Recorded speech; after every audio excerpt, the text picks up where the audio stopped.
नमस्कार दोस्तों, आप सबका स्वागत है मेरे यूट्यूब चैनल ट्रिकी इलेक्ट्रिकल में। तो आज हम एक नॉन टेक्निकल टॉपिक यहाँ डिस्कस करेंगे। जो कर लगाए जाते हैं डायरेक्ट इनडायरेक्ट, उसके बारे में कन्फ्यूजन होती है। तो आज मैं इसके लिए एक ट्रिक लेके आया हूँ कि इन टैक्सों को कैसे याद करेंगे एक ट्रिक के थ्रू। तो स्टार्ट करते हैं अपनी वीडियो। तो सबसे पहले हम डायरेक्ट टैक्स की बात करेंगे। इसके लिए डायरेक्ट टैक्सों की एक ट्रिक बनी हुई है wipro.co.in। विप्रो जो एक भारत की कंपनी है, आईटी कंपनी, सभी लोग जानते हैं उसके बारे में। तो यहाँ आपने जो ट्रिक यूज़ की है वो wipro.co.in।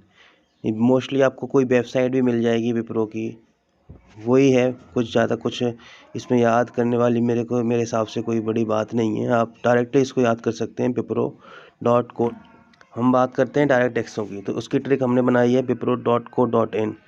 तो विप्रो के W से हम यहाँ पे हमारा वेल्थ टैक्स हो जाएगा, और प्रो से अपनी प्रॉपर्टी टैक्स हो जाएगा, और को से अपना कोऑपरेटिव टैक्स हो जाएगा, और इन से इनकम टैक्स हो जाएगा।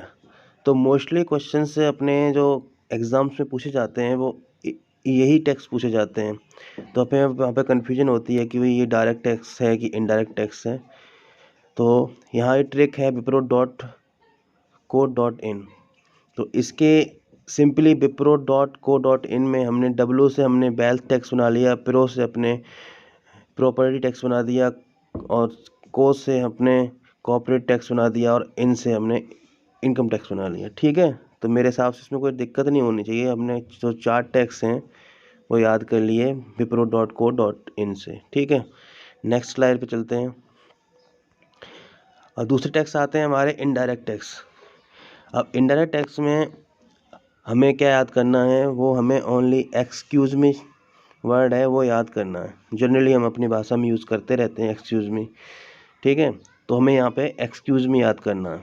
ठीक है, तो एक्सक्यूज़ मी से हमें एक एक वर्ड को अलग अलग निकाल के उसकी शॉर्ट फॉर्म को फुल फॉर्म में चेंज करना है। जैसे excise tax, CU custom tax, SE से सर्विस टैक्स, एम से मार्केट टैक्स, उसको अपने बैट भी बोलते हैं, और अपना 5वां आ जाएगा ई से हमारा एंटरटेनमेंट टैक्स। ठीक है, ये एक्साइज टैक्स हो गया, कोई भी चीज़ अपने हम बाहर से ख़रीदते हैं, देश विदेश में जाती आती है उसके। दूसरा अपना कस्टम हो गया, सर्विस टैक्स, जो अपने डायरेक्ट टैक्स इनडायरेक्ट टैक्स की बात करें तो सर्विस टैक्स मोस्टली अपने क्वेश्चंस में देखा होगा, एग्ज़ाम से पूछा जाता है। तो अब यहाँ पे कन्फ्यूजन नहीं होना है अगली बार हमें, और एक्सक्यूज मी के थ्रू हमें इनडायरेक्ट टैक्स में टिक कर देना है। ठीक है, मार्केट टैक्स हो गया और एंटरटेनमेंट टैक्स हो गया। ठीक है, तो यही ट्रिक थी अपनी डायरेक्ट इनडायरेक्ट टैक्स की, तो बता दी। तो आई होप आप लोगों को ये ट्रिक समझ में आई होगी। ठीक है, थैंक यू। अगला क्वेश्चन है which of the following is indirect tax. तो इनडायरेक्ट टैक्स के बारे में बात करेंगे।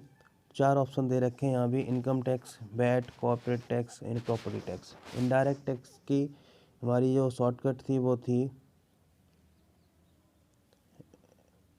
Excuse me. इसमें एक्स माने एक्साइज हो गया था, C1 custom, S service kit, और ई एंटरटेनमेंट। मार्केट टैक्स को ही हमने बैट लिखा था। ठीक है, तो यहाँ राइट आंसर हमारा बैट हो जाएगा। कि इनडायरेक्ट टैक्स के बारे में पूछा गया है इस क्वेश्चन में। ठीक है, तो एक्सक्यूज मी वाली अपने दोबारा से लिख लेते हैं। इसमें एक्साइज आ गया, कस्टम आ गया, सर्विस आ गए, तो इसका आंसर क्या होगा, ऑल ऑफ दिस। ठीक है, तो इस तरह से हम उस दोनों ट्रिकों के माध्यम से हम टैक्स के क्वेश्चन सॉल्व कर सकते हैं, और काफ़ी आसानी से, हमें कोई दिक्कत भी नहीं होगी, और हमारे आंसर सही टिक हो जाएंगे। तो थैंक यू।